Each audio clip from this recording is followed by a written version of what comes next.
கிருஷ்ணா, நீ அர்ஜுனனுக்கே எல்லா உபதேசம் பண்ணிட்டு இருக்க, நீ துரியோதனனுக்கும் என்னுடைய பையன் அவன் தான் வேற தப்ப, அவனுக்கும் நீ உபதேசம் பண்ணு அப்படின்னு சொல்லும்போது கிருஷ்ணா சரின்னு சொல்லிட்டு துரியோதனன் கிட்டே உபதேசம்ல போவார்.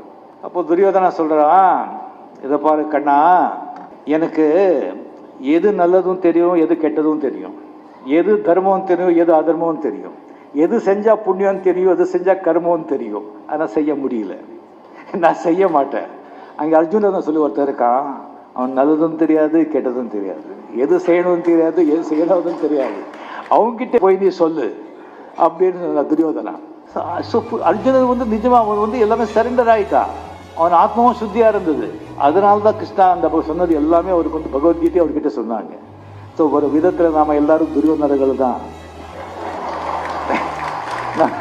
நமக்கு தெரியும் எது நல்லது செய்யணும், எது கெட்டது செய்யணும் சொல்லி, ஆனால் செய்ய மாட்டோம்.